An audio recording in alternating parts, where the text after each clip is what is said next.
Hello friend, welcome to our channel. दोस्तों, स्वागत है आपके अपने यूट्यूब चैनल में। दोस्तों, जैसे कि हम लोगों का कल का 2 क्वेश्चन था, उसका पहले हम आपको आंसर दे दें, उसके बाद मैं अपना अगला सेशन स्टार्ट करूंगा।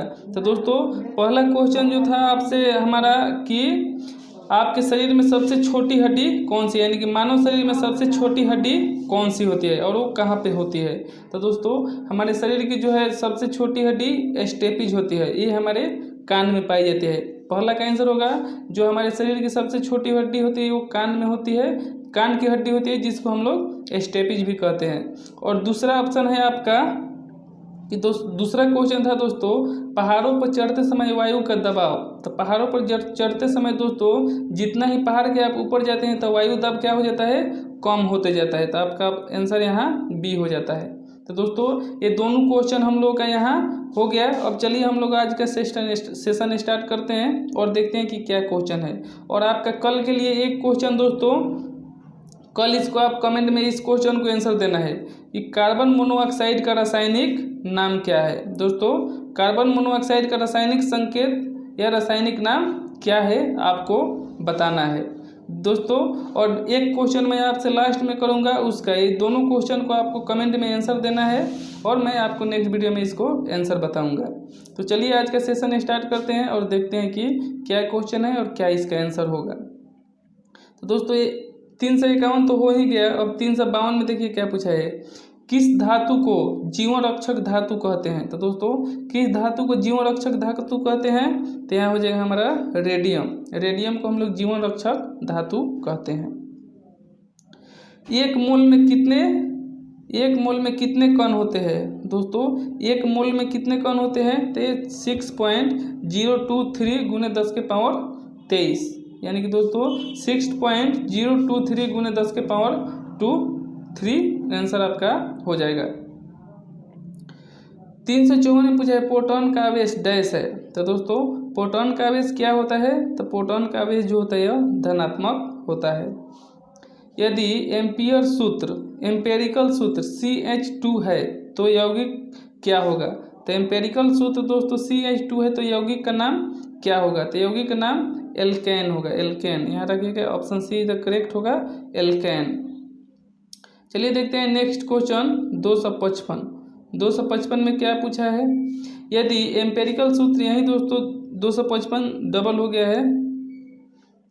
256 पूछा है दोस्तों कि पौधे में पाए जाने वाले जाइलम निम्न में से कार्य के लिए जिम्मेवार है। इसमें से कौन कार्य के लिए जिम्मेवार है दोस्तों, पौधे में पाए जाने वाले जाइलम। तो ये आप जानते हैं कि पानी का जो है यह परिवहन के लिए कार्य करता है जाइलम। आहार श्रृंखला की शुरुआत के लिए निम्न में से क्या अनिवार्य है। तो दोस्तों, आहार श्रृंखला की सबसे शुरुआत करने के लिए निम्न में से क्या अनिवार्य है दोस्तों, तो निम्न में से अनिवार्य जो है यहाँ जीवाणु होगा। आहार श्रृंखला की शुरुआत के लिए निम्न में से क्या जिम्मेवार होगा, तो जीवाणु। यहाँ दोस्तों क्वेश्चन में डाउट है, जीवाणु नहीं होगा, यहाँ हरे पौधे होना चाहिए। यहाँ हरे पौधे होना चाहिए कि आहार श्रृंखला की शुरुआत के लिए निम्न में से क्या अनिवार्य है, तो हरे पौधे यहाँ आपका होना चाहिए। नेक्स्ट पूछा है दोस्तों 358, एनिलीन NH2 का सही रासायनिक नाम क्या है। तो एनिलीन NH2 का सही रासायनिक नाम क्या है दोस्तों, तो ये आपका हो जाएगा एनिलीन NH2 का सही रासायनिक नाम हो जाएगा दोस्तों एनिलीन ग्रुप का ये है, तो इसको हम लोग एनिलीन ही कहेंगे। 260 में देखिए क्या 359 सॉरी दोस्तों 359 क्वेश्चन आपसे पूछा है, निम्न में से कौन सा अंतःस्रावी ग्रंथि नहीं है। तो दोस्तों, इनमें से कौन सा अंतःस्रावी ग्रंथि नहीं है, तो यहाँ पेनक्रियाज जो है यह अंतःस्रावी ग्रंथि नहीं है। सफ़ेद रक्त कण का मुख्य कार्य क्या है। तो सफ़ेद रक्त कण का मुख्य कार्य क्या है दोस्तों, तो संक्रमण का मुकाबला करना सफ़ेद रक्त कण का काम है। 361 पूछा, निम्न में से किसे शक्ति का भंडार कहा जाता है। निम्न में से किसे शक्ति का भंडार कहा जाता है। तो शक्ति का भंडार किसे कहा जाता है दोस्तों, तो माइटोकॉन्ड्रिया को शक्ति का भंडार कहा जाता है। 362 पूछा है दोस्तों आपसे कि किसी स्वतंत्र रूप से गिरती हुई वस्तु की स्थिति ऊर्जा सर्वाधिक कहाँ होती है। तो कोई वस्तु जो है स्वतंत्र रूप से गिरती है नीचे तो उसकी सर्वाधिक स्थितिज ऊर्जा कहाँ होगी दोस्तों। सर्वाधिक इसकी स्थितिज ऊर्जा जो होती है आपका शुरुआत में सबसे ज़्यादा होता है, शुरुआत में सबसे ज़्यादा होता है। नेक्स्ट पूछा है जल में किस धातु की क्रिया करके हाइड्रोजन बनाई जाती है। तो धातु जल में किस धातु की क्रिया करके हाइड्रोजन बनाई जाती है दोस्तों। तो वह आपका आंसर हो जाएगा दोस्तों यहाँ सोडियम। सोडियम याद रखिएगा। 364 पूछा है विद्युत घंटी में कौन सा चुंबक इस्तेमाल किया जाता है। तो विद्युत घंटी में दोस्तों आपका अस्थाई चुंबक व्यवहार यानी कि इस्तेमाल किया जाता है।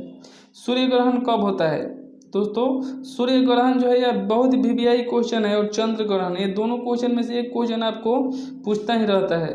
तो सूर्य ग्रहण कब होता है दोस्तों। तो याद रखिए जब सूर्य ग्रहण पूछे तो बीच में चांद आ जाता है, चांद आएगा तो बीच में, याद रखिए यहाँ चांद। और जब चंद्र ग्रहण होगा तो उसमें पृथ्वी बीच में आता है। तो ये कब कब आता है देखिए। सूर्य ग्रहण दोस्तों जब आपसे पूछ दे तो याद रखिए कि सूर्य और पृथ्वी के बीच में चांद आता है तो सूर्य ग्रहण होता है। और पृथ्वी और चांद और सूर्य के बीच में जब पृथ्वी आता है तो चांद ग्रहण होता है। चांद ग्रहण में पृथ्वी और चांद के बीच चांद और सूर्य के बीच पृथ्वी आएगा तो चंद्र ग्रहण होगा। और आपका पृथ्वी और सूर्य और पृथ्वी के बीच जब चांद आएगा तो आपका सूर्य ग्रहण होगा, याद रखिएगा। तो सूर्य ग्रहण कब होगा दोस्तों। तो यहाँ जब चंद्रमा सूर्य और पृथ्वी के बीच गुजरते हैं, जब चंद्रमा सूर्य और पृथ्वी के बीच गुजरते हैं, यानी कि option C is the correct होगा। 366 पूछा है दोस्तों कि निम्नलिखित में से कौन सा उपकरण इंजन को ठंडा करता है। तो इसमें से कौन सा उपकरण जो है दोस्तों इंजन को ठंडा करता है। तो इंजन को ठंडा करने वाला उपकरण जो है यहाँ रेडिएटर होगा। शीत ऋतु के दिनों में हम मौसम किस प्रकार का होने पर ज़्यादा ठंड महसूस करते हैं। तो दोस्तों बोला है शीत ऋतु यानी कि ठंडे के दिनों में हम मौसम किस प्रकार के होने पर ज़्यादा ठंड महसूस करते हैं दोस्तों। तो यहाँ हो जाएगा हमारा साफ मौसम जब होता है, जब मौसम साफ होता है तो हम लोग को ठंडा अधिक ज़्यादा लगता है। 368 देखिए क्या पूछा है मरीचिका यानी कि प्रकाशीय दृष्टि भ्रम। मरीचिका जो होता है रेगिस्तान में होता है। तो ये मरीचिका जो है प्रकाशीय दृष्टि भ्रम होने का मुख्य कारण क्या है दोस्तों। तो यह मुख्य कारण होता है दोस्तों प्रकाश का अपवर्तन के कारण। 369 सौर प्रणाली की खोज किसने की थी। तो सौर प्रणाली की खोज किसने की थी दोस्तों। तो सौर प्रणाली की खोज की थी कोपरनिकस ने। उनतोदर शीशे से बना हुआ प्रतिबिंब हमेशा डैश होता है। तो उनतोदर शीशे से बना हुआ प्रतिबिंब हमेशा क्या होता है दोस्तों। तो ये हमेशा जो होता है आपका अप्रतिबिंबित और सीधा होता है। कैल्शियम कार्बोनेट गर्म करने पर क्या उत्पन्न करता है। तो कैल्शियम कार्बोनेट जो है गर्म करने पर आपको कार्बन डाइऑक्साइड उत्पन्न करता है। दोस्तों देखिए इतना क्वेश्चन होता है, इसमें से मान लीजिए कि बाई मिस्टेक एक दो ऑप्शन इधर उधर हो जाता है तो उसके लिए आपको चिंता नहीं करना है। आप कमेंट में बताइएगा, मैं आपको कमेंट में उसका आंसर दे दूंगा, या नेक्स्ट वीडियो में मैं आपको उसको एक्सप्लेन कर दूंगा कि सही है या गलत है या क्या है। तो दोस्तों इसमें कोई चिंता की बात नहीं है। आप हमें किसी भी क्वेश्चन में डाउट हो आप कमेंट करके जरूर बताइएगा। 372 पूछा है दोस्तों कि आवर्त सारणी में रासायनिक तत्व को उनके परमाणु भार की बढ़ती हुई संख्या में किसने व्यक्त किया। दोस्तों आवर्त सारणी में जो है रासायनिक तत्वों को उनके परमाणु भार की बढ़ती हुई संख्या में किसने व्यवस्थित किया था दोस्तों। तो यहाँ आपका हो जाएगा मेंडलीव। निम्न में से कौन सा ईंधन के लिए उपयोग में आता है। तो इसमें कौन से ईंधन के उपयोग के लिए आता है दोस्तों। तो हो जाएगा CH3COOH जो है ये ईंधन के रूप में प्रयोग किया जाता है। 374 पूछे हाइड्रोक्लोरिक अम्ल एवं धातु की अभिक्रिया से कौन सी गैस निकलती है? तो हाइड्रोक्लोरिक अम्ल एवं धातु की अभिक्रिया से कौन सी गैस निकलती है दोस्तों? तो यहाँ आपका हो जाएगा हाइड्रोजन निकलती है। हाइड्रोक्लोरिक अम्ल एवं धातु की अभिक्रिया में कौन सी गैस निकलती है? हाइड्रोजन हो जाएगा। आपका answer option A is the correct हो जाएगा। उत्तल दर्पण का उपयोग किया जाता है। तो उत्तल दर्पण का उपयोग किस लिए किया जाता है दोस्तों? तो उत्तल दर्पण का जो है ड्राइवर के सीट के बगल में जो शीशा होता है उसमें किया जाता है। ड्राइवर के सीट के बगल में जो शीशा होता है उसमें उत्तल दर्पण का प्रयोग किया जाता है। सोडियम का रासायनिक संकेत क्या है? तो दोस्तों ये सोडियम का रासायनिक संकेत है Na। 377 देखिएगा भैया, ताप का एसआई मात्रक क्या है? ताप का एसआई मात्रक जो होता है दोस्तों ये केल्विन होता है। किसी वस्तु की स्थिति में परिवर्तन को क्या कहते हैं? तो किसी वस्तु की स्थिति में परिवर्तन को क्या कहते हैं दोस्तों? तो यहाँ हो जाएगा आपका विस्थापन कहते हैं। आँख का लेंस होता है, तो आँख का लेंस कैसा होता है? तो आँख का लेंस दोस्तों आप जानते हैं कि उत्तल होता है। यदि बैरोमीटर ऊपर उठता है तो यह सूचक है। यदि बैरोमीटर ऊपर उठता है तो ये किस चीज़ का सूचक है दोस्तों? तो मौसम साफ होगा। यदि बैरोमीटर नीचे गिरता है तो दोस्तों ये मौसम तूफानी होता है। इथेनॉल का रासायनिक सूत्र क्या है? 3 से 81 पूछा है, इथेनॉल का रासायनिक सूत्र क्या है? तो इथेनॉल का रासायनिक सूत्र जो तो होता है दोस्तों C2H5OH होता है। C2H5OH पूछा है 282 में समीकरण में x का मान होगा। तो समीकरण में दोस्तों x का मान क्या होगा? तो x का मान होगा 2NaCl। जब इसको आप रिएक्शन करेंगे तो 2NaCl आपका आंसर हो जाएगा। 383 में देखिए क्या पूछा है कि आलू पौधे का होता है। तो आलू जो है पौधे का क्या होता है दोस्तों? तो ये तना होता है। शिशु के विकास के लिए सबसे आवश्यक तत्व होता है। तो शिशु के विकास के लिए सबसे आवश्यक तत्व कौन सा होता है? तो प्रोटीन सबसे आवश्यक तत्व होता है। एक अस्थायी वस्तु को क्या रहती है? तो एक अस्थायी वस्तु में क्या होती है दोस्तों? तो एक अस्थायी वस्तु में जो होती है आपकी, एक अस्थायी वस्तु में क्या होती है? तो ऊर्जा होती है। ऊर्जा होती है, याद रखिएगा, एक अस्थायी वस्तु में ऊर्जा होती है। कौन सा विटामिन गर्म होने पर नष्ट हो जाता है? तो वह कौन सा विटामिन है दोस्तों जो गर्म करने पर नष्ट होता है? तो विटामिन सी जो है गर्म करने पर नष्ट हो जाता है। अर्जेंटाइन किसका अयस्क है? अर्जेंटाइन जो है दोस्तों यह किसका अयस्क है? तो ये चांदी का अयस्क होता है। पूछा है कौन सा रक्त समूह, ये बहुत ही वीवीआई क्वेश्चन है दोस्तों, कौन सा रक्त समूह सर्वग्राही होता है? तो सर्वग्राही रक्त समूह कौन सा होता है दोस्तों? तो हो जाएगा आपका ऑप्शन बी यानी कि AB आपका सर्वग्राही रक्त समूह है। और सर्वदाता, ये बहुत वीवीआई क्वेश्चन है, तो दोनों में से एक क्वेश्चन पूछता है कि सर्वग्राही या सर्वदाता। तो सर्वदाता आपसे पूछे तो O होगा, यहाँ सर्वग्राही पूछा है तो हमारा ऑप्शन B होगा यानी कि AB जो है सर्वग्राही रक्त ग्रुप है। TNT विस्फोटक किससे बनाया जाता है? तो दोस्तों TNT विस्फोटक किससे बनाया जाता है? तो ये टाल्यूइन से बनाया जाता है।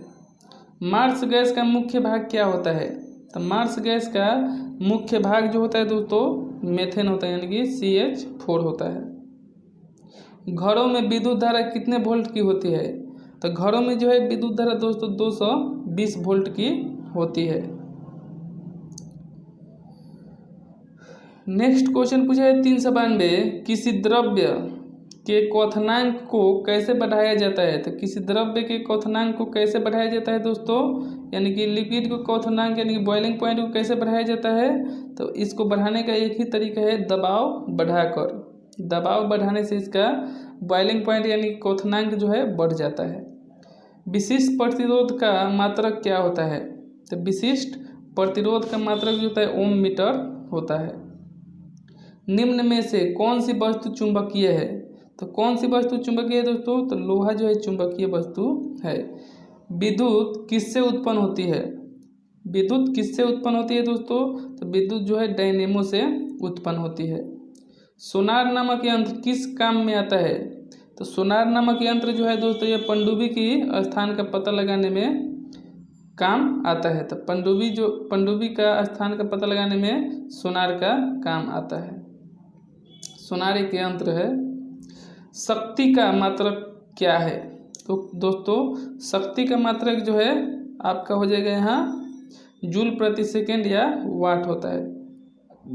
तो शक्ति का मात्रक आपका जूल प्रति सेकेंड या वाट होता है, दोनों में से एक होगा। छड़ चुंबक के मध्य में, एक बार फिर से देख लीजिए दोस्तों 397 कि शक्ति का मात्रक क्या होता है। तो शक्ति का मात्रक या तो आपसे जूल प्रति सेकंड पूछ दे या वाट पूछ दे, दोनों जो है शक्ति का मात्रक होता है। तो याद रखिएगा जूल प्रति सेकंड या वाट। छड़ चुंबक के मध्य में चुंबकत्व कितना होता है? तो छड़ चुंबक के मध्य में चुंबकत्व जो दोस्तों होता है आपका 0 होता है। जी का मान अधिकतम कहाँ पर होता है? तो जी का मान जो है अधिकतम ध्रुवों पर होता है। निम्न में से कौन सा आवेश रहित है? तो इसमें कौन सा आवेश रहित है दोस्तों? तो न्यूट्रॉन जो है यह आवेश रहित है। दोस्तों यहाँ आपका 400 तक क्वेश्चन खत्म होता है और लास्ट क्वेश्चन आपको मैं आपके होमवर्क में दे दूँ, जिसका आंसर आपको कमेंट में ही बताना है। दोस्तों आपका क्वेश्चन रहेगा, एक तो पहला क्वेश्चन है कि कार्बन मोनोऑक्साइड का रासायनिक संकेत या नाम बताएं, और दूसरा क्वेश्चन आपका होगा कि ध्वनि की तीव्रता का ऐसा मात्रक या किसमें व्यक्त करते हैं, ध्वनि का तीव्रता किसमें व्यक्त करते हैं या इसका ऐसा मात्रक क्या होता है। इस दोनों क्वेश्चन को आपको कमेंट में आंसर देना है दोस्तों, ताकि आपको ये दोनों क्वेश्चन, देखिए मैं इसलिए आपसे क्वेश्चन पूछता हूँ ताकि आपको जिस क्वेश्चन का आंसर अपने आप दे देंगे तो बुझिए कि वो आपको लाइफ टाइम के लिए याद हो जाएगा क्वेश्चन, और ये क्वेश्चन वही पूछूंगा जो VVI क्वेश्चन आपसे होगा। तो दोस्तों फिर मिलेंगे मैं नेक्स्ट वीडियो में आपका दोनों क्वेश्चन का आंसर लेकर के। जब तक कि थैंक यू, जय हिंद।